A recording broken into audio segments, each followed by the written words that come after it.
روښانه لار. د قرآن او حدیث په رڼا کې د یوې موضوع روښانه کول او د اورېدونکو پوښتنو ته ځوابونه. د ویلمازه نه سړی ځان منع کړي، تګ راتګ ورسره نه کوي، نو ګناهګار خو پې نه دی. د ګناه په کار کې د چا سره مرسته مه کوئ، نیکۍ کار کې مرسته کوئ. ګاډي کې موس کېږي، روان ګاډي کې. طلاق دی، که هغه په رښتیاو کې وي او که په ټوکو کې وي. وړاندې کوونکی مفتی عبدالاحد خاکسار. له شنبې تر چهارشنبې د ماسپښین 1 بجه په 103.5 او 95.2 FM څپو. له شمشاد FM روښانه لار. چې د هجرت او جهادونو مجموعه ده، څه ښکلې مدینه ده، سنګر ده د اسلام. څه ښکلې مدینه ده، سنګر ده د اسلام. چې د هجرت او جهادونو مجموعه ده، څه ښکلې مدینه ده، سنګر ده د اسلام. څه ښکلې مدینه ده، سنګر ده د اسلام. الله ورکړی ډېر عزت دی، څه ښکلې مدینه ده، سنګر ده د اسلام. الله ورکړی ډېر عزت دی، څه ښکلې مدینه ده، سنګر ده د اسلام. په سر د ځمکې له هر ځایه ښایسته ده، څه ښکلې مدینه ده، سنګر ده د اسلام. چې د هجرت او جهادونو مجموعه ده، څه ښکلې مدینه ده، سنګر ده د اسلام. څه ښکلې مدینه ده، سنګر ده. الحمد لله رب العالمين، الصلاة والسلام على أفضل الأنبياء والمرسلين وعلى آله وأصحابه أجمعين. أما بعد، فقد قال الله تبارك وتعالى في كلامه المجيد والفرقانه الحميد: لولا أخرتني إلى أجل قريب إن الله وملائكته يصلون على النبي يا أيها الذين آمنوا صلوا عليه وسلموا تسليما. اللهم صل وسلم على سيدنا ومولانا محمد وعلى آل سيدنا ومولانا محمد كما صليت على إبراهيم وعلى آل إبراهيم إنك حميد مجيد.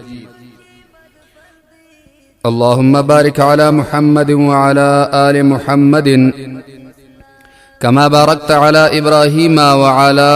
آل إبراهيم إنك حميد مجيد. د شمشاد رادیو ټول اوریدونکو د روښانه لار ټولو قدرمنو مینوالو، السلام علیکم ورحمت الله وبرکاته. الله دې وکړي چې روغ او جوړ او د ښایسته صحت برخمن وسی. دا د یو ځل بیا زه عبدالاحد خاکسار په دې یو ساعته دیني خپرونه کې له تاسو سره ستاسو په چوپړ کې یم. کولی شئ خپل پوښتنې د موضوع اړوند یا بهر له موضوع څخه زموږ سره شریکې کړئ. هغه ګران اورېدونکي چې غواړي زموږ سره خپلې اړیکې ټینګې کړي، د هغوی دپاره د اړیکو شمېره 020-85-40-02-300. د تیر پسې زموږ نننۍ موضوع بیا یو بحث ته ځانګړې شوې ده. غواړو په دغه موضوع باندې د قرآن عظیم الشان د مبارکو آیتونو او د احادیثو نبویو صلی الله علیه و آله وسلم نا او د علماء کرامو د صحابه کرامو د اقوالنا ستاسو سره شریک کو. لرب العالمین جل جلاله نه اولا د ځان د پاره د صحیح وینا او د عمل توفیق غواړم، ثانیا ستاسو د پاره د صحیح اوریدو او د عمل توفیق غواړم. الله دې د دوانو نصیبو وګرځي.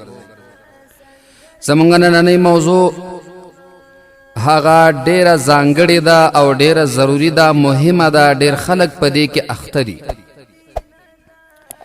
ډیر خلک د دغه مسئلې سره مشت ګریوان دي او بعض خلک دا عقل بولی، بعض خلک نادانی بولی، بعض خلک فکر بولی، بعض خلک د وخت ضایع بولی. دغه موضوع چې مونږ نننۍ زیر بحث نیولې ده، دې ته مونږ تاسو وایو اوږده امیدونه او ارزوګانې. دا اوږده امیدونه د انسان په ژوند کې، د انسان په زندګۍ کې ډیر زیات دي، د حد نه زیات. د اسلام مبارک دین په دې باندې ځای په ځای باندې بحث کوي او جرح یې پې کړي چې دا اوږده امیدونه او ارزوګانې په دنیا کې نیول ښه خبره نه ده، ځکه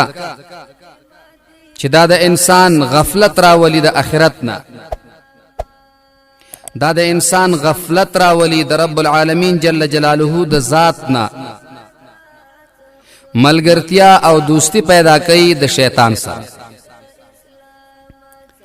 خوږ او محبوب پیغمبر محمد رسول الله صلی الله علیه وسلم ته رب العالمین جل جلاله قرآن عظیم الشان کې فرمایي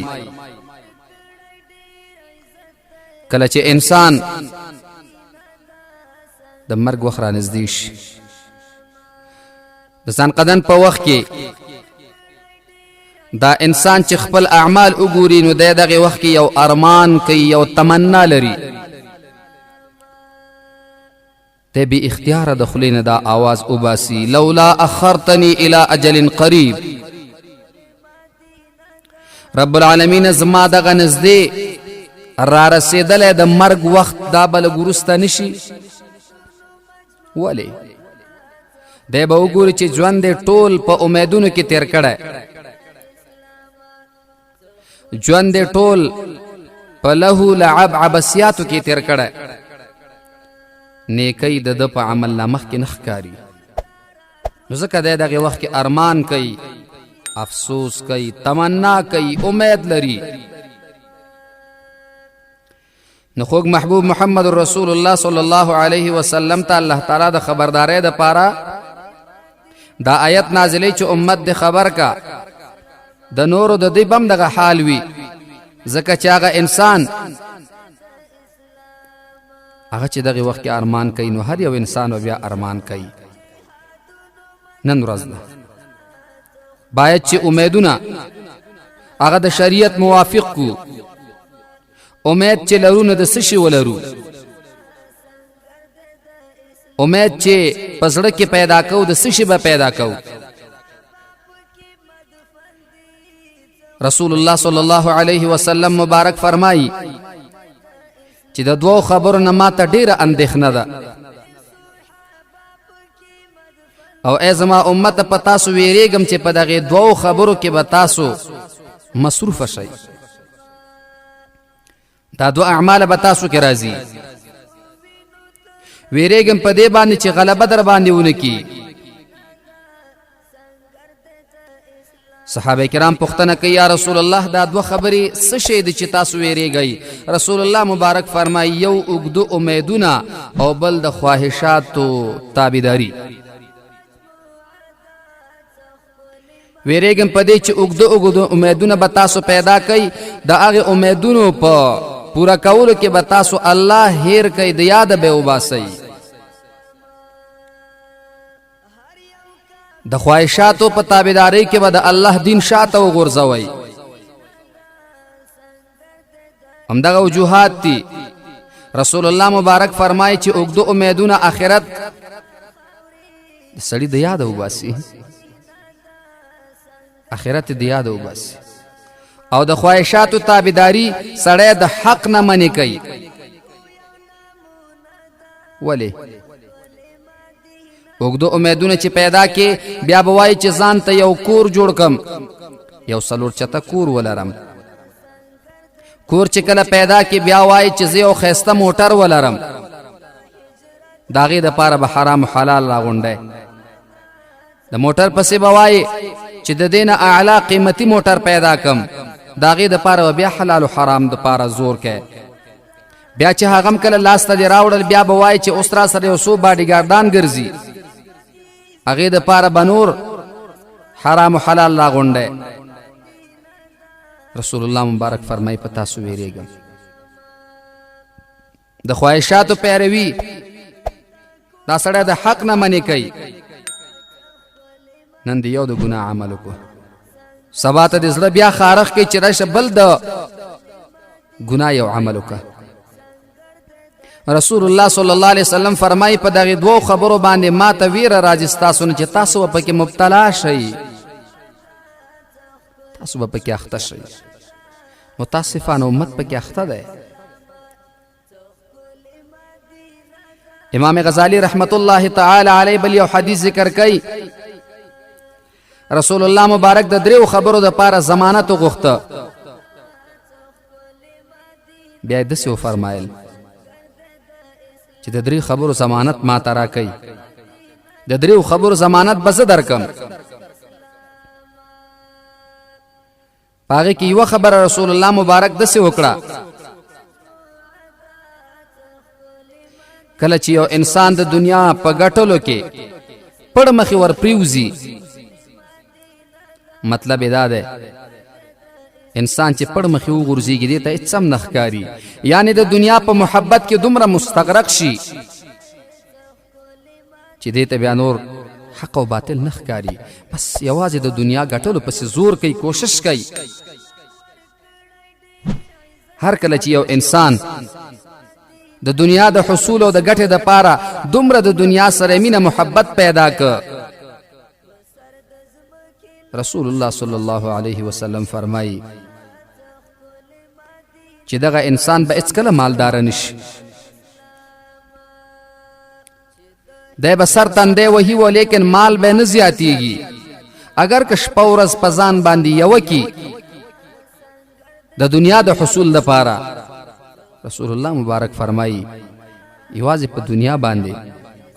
پوره کیږي نه ته چې دنیا ګټل غواړې عبادت به ورسره کوې ذکر اذکار به کوې چې الله پکې برکت واچوي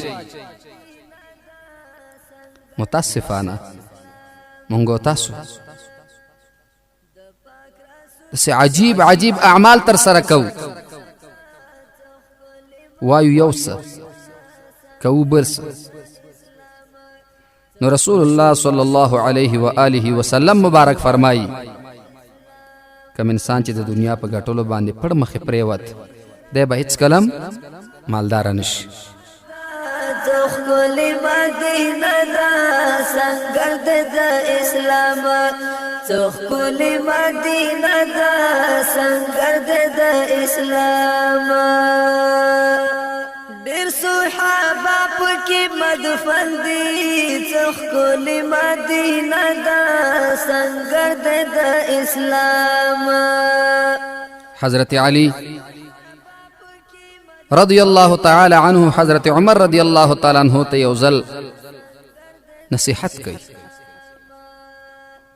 د صحابه کرامو عجیبه زندگی وا دا به عار او شرم نه ګاڼه چې یو کشر صحابي مشر ته نصیحت کوي هغوی به د ښه خبرو دپاره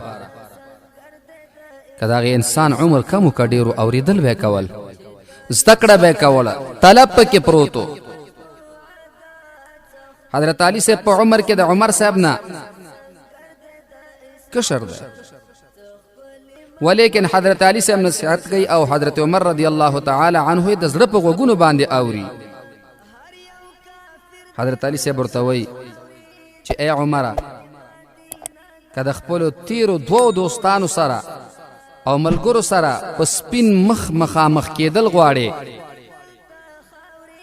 نو پیوندي جامې واغونده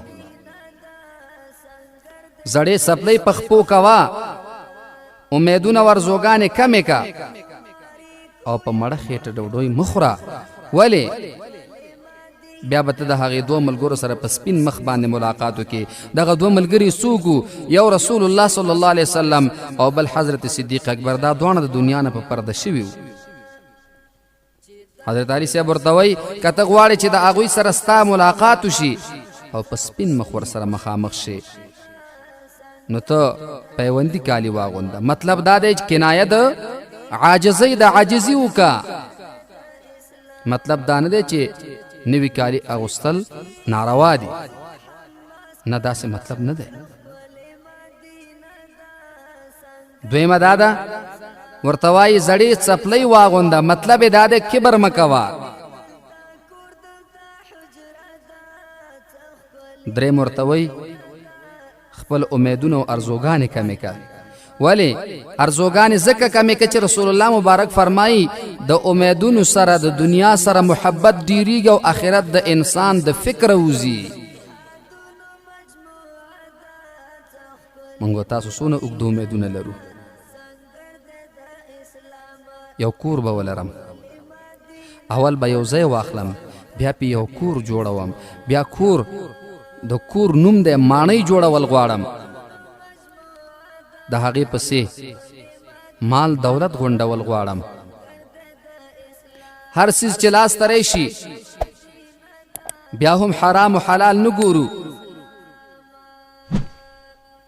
هغې پسې بیا کوشش کوو چې د حکومت پایو ته څنګه ورسیږو، د حکومت پایه کې بیا وزارت ته څنګه ورسیږو، بیا په وزارت کې ریاست جمهوری ته څنګه ورسیږو. نو چې ټول عمر خواري وکړو او اخره کې ریاست جمهوری ته ورسیږو، دغه وخت کې د مرګ فریښته راشي، ستونی را باندې خفه کړي او د دنیا نه لاړ شو. امیدونه په ځای پاتې شو. د امیدونو په تمنا باندې عمر هم همداسې تېر کړه، عبادت هم پکې ونه کړه. اوس به الله ته جواب ورکول غواړي.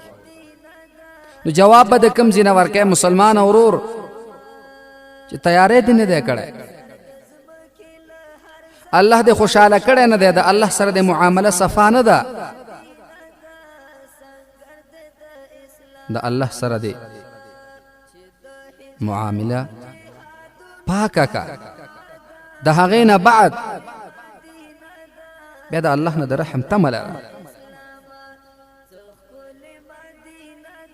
زمونږ استاسو په مشرانو کې دا ترتیب را پاتې دی چې مشر خپل کشر ته نصیحت کوي،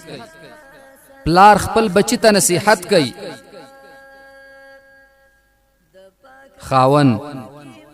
خپل ښځې ته نصیحت کوي. دا زمونږ د مشرانو ترتیب او طریقه را پاتې ده. حضرت آدم علیه السلام چې دا زمونږ استاسو د ټولو پلار دی، د انسانیت پلار، هغه خپل یو بچی ته چې پیغمبر دی هغې ته نصیحت کوي. حضرت شیس علیه السلام حضرت شیس علیه السلام ته نصیحت کوي. آدم علیه السلام خپل بچی ته وایي اے شیس علیه السلام د 5 شیانو وصیت او سپارښتنه درته کوم.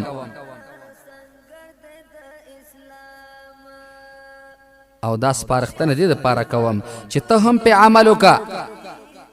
او ته بیا خپل بچو ته د نصیحت او د عبرت په طور پیش کا.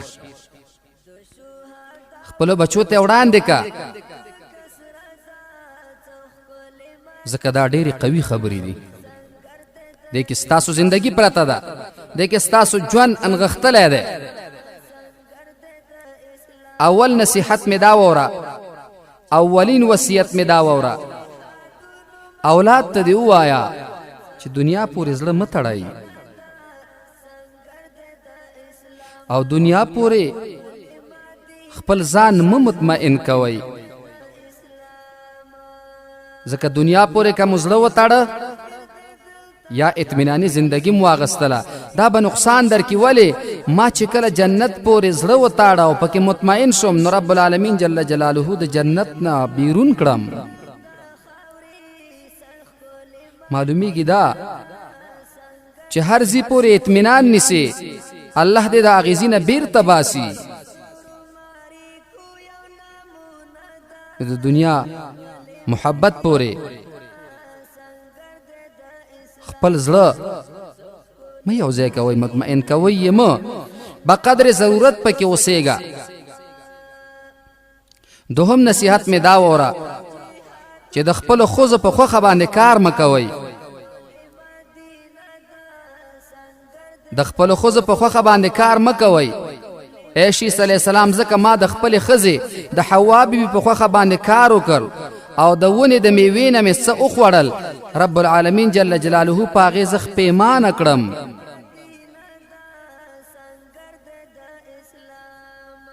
تاسو ته مې دا نصیحت دی او زما ټول اولاد ته دا ورسوئ. موږ که بل طرف ته وګورو، زمونږ خویندې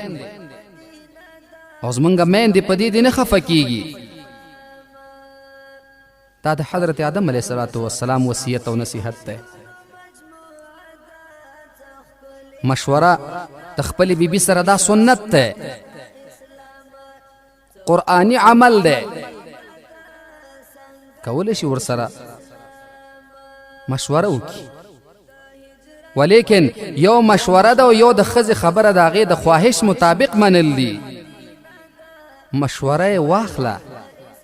مګر خبره به د خواهش مطابق نه منې، ځکه هغې فکر دومره ډېر کار نه کوي. نو مطلق مشوره کول د خپلو بیبیانو سره منع نه دی. مشوره به کوې، دا ستا د ژوند ضروري ملګرې ده، ستا د کور اهمه پایه ده، ستا د زندګۍ قوي ملاتړې ده. د خواهش خبرې به نه منې. دریم نصیحت مې دا وره، هر کار چې کوئ د هغې په انجام سوچ او فکر کوئ، ځکه ما که د خپل کار په انجام فکر کړی وی نو دا حالت به مې نه و، زه به داسې حالت سره نوم مخ شوی، ځکه ما چې هغه دانه خوړله فکر مې ونه که چې الله زه د دې نه بند کړی یم. که ما په دې فکر کړی وی دې تکلیف کې به زه واقع شوی نه وم. نو هر کار چې کوې د هغې په انجام باندې فکر او سوچ وکړه. څلورم، په کوم کار چې د زړه اوبه نسکي یعنې مطمئن کېږي نه، هغه مه کوه. چې کوم کار باندې د زړه مطمئن نه هغه مه کوه. ولې؟ وایي ما چې د ونې نه میوه د خوړلو اراده په هغې وخت کې وکړه نو زه بې اطمینانه شوم، اطمینان مې ختم شه، بیرته ترې راستون شوم، ولیکن وروسته بیا په دې باندې پښیمانه وم. پنځم نصیحت مې دا وره، هر کار چې کوي اول پکې مشوره کوئ، ځکه هر کار په مشورې سره ځکه کوئ. عیسی علیه السلام که ما د ملائکو سره مشوره کړی وی د دغې غنم د دانې په خوړلو کې، نو ما ته به دغه تکلیف او زحمت نه ورسېدلی په کوم کې چې زه واقع یم. نو تاسو چې کوم کار کوئ په هغې کې مشوره وکئ، دا ستاسو دپاره فایده ده او قرآني فیصله هم دغسې ده. الله فرمایي وامرهم شورا بینهم، د یو کار په کولو کې چې کله قصد کوئ، اراده کوئ، د هغې په حقله مشوره وکئ. د ټولو نظریات واخلئ، نظرونه واخلئ. کیدای شي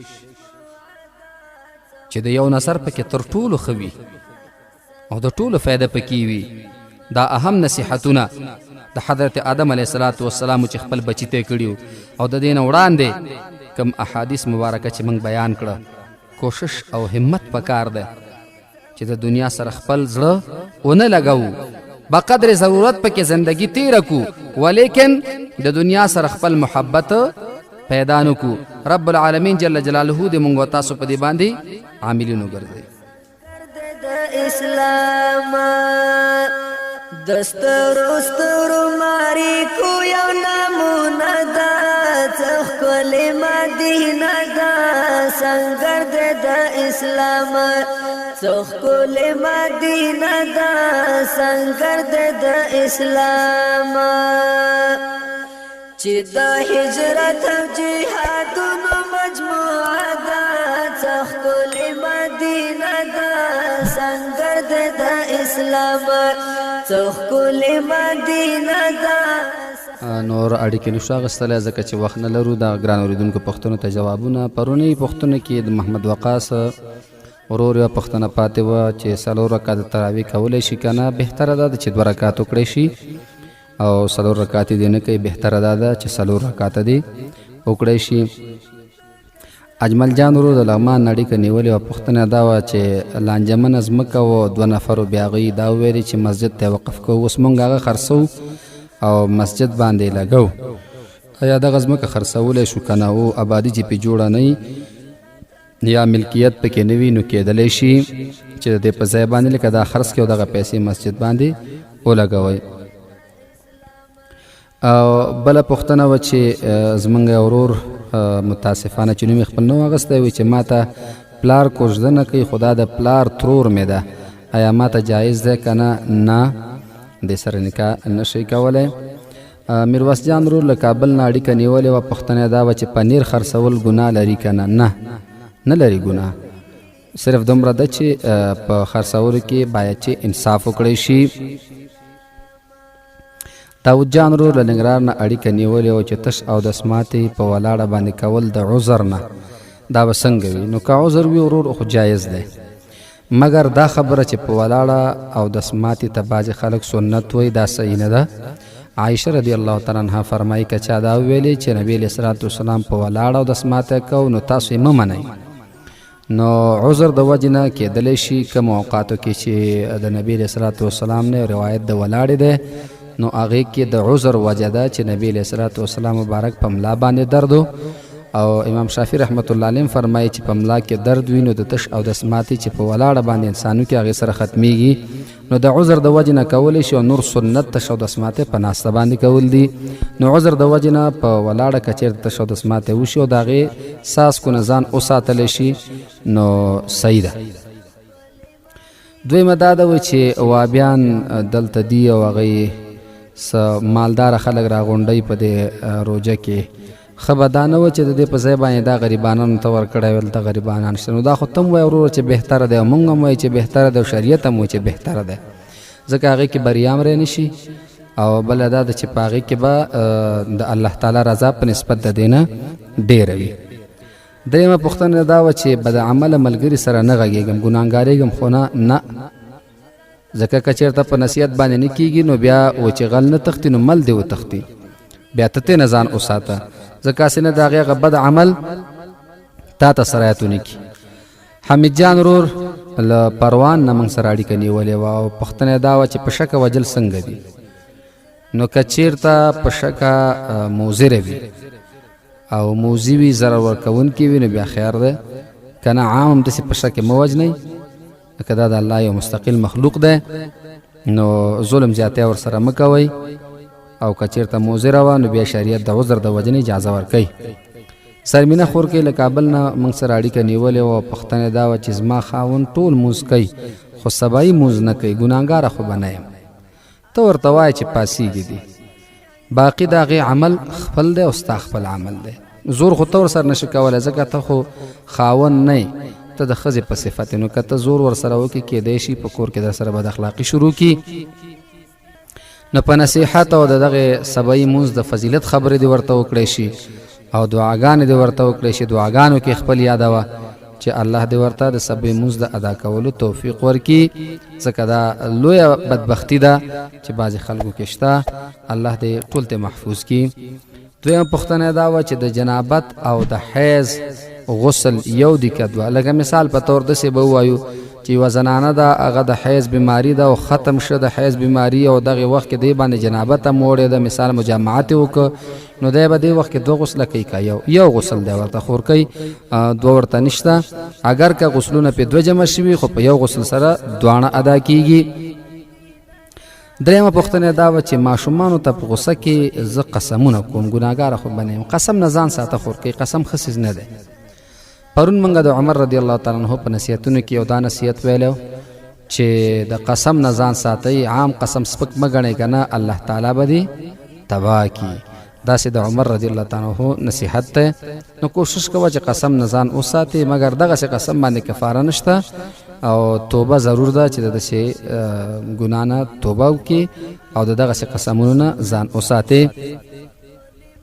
عبدالرشید ورور د قندهار نه موږ سره اړیکه نیولې وه وایي چې یو انسان یو نوجوان د لاس په ذریعه باندې خپل خواهشات ختموي ګناه لري که نه او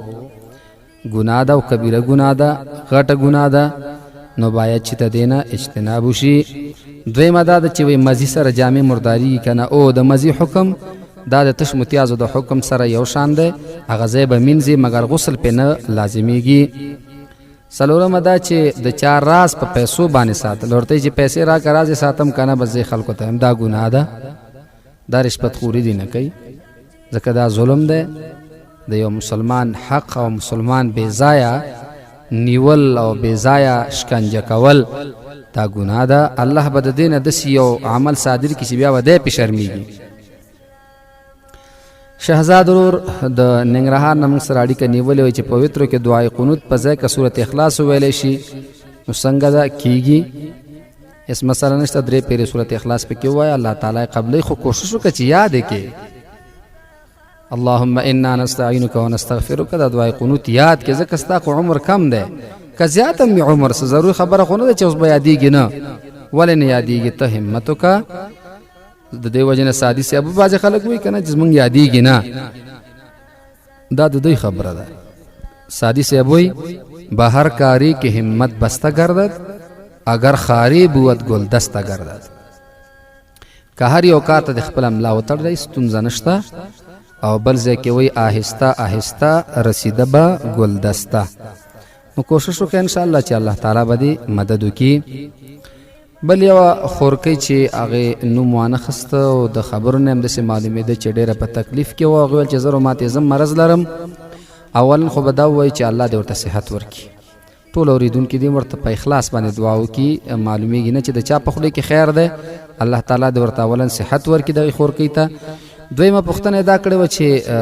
تش او د اسماتو ساس کې زما پښې ته راغورځېږي او زه هغه مینځلی نشم نو که زه چېرته دې سره مونځ وکړم نو جایز دی نو که اوبه درته نقصان کوي خورکۍ نو بیا خو یې مه مینځه بس بیا په الله تعالی نه معافي غواړه او مونځ دې ورسره کېږي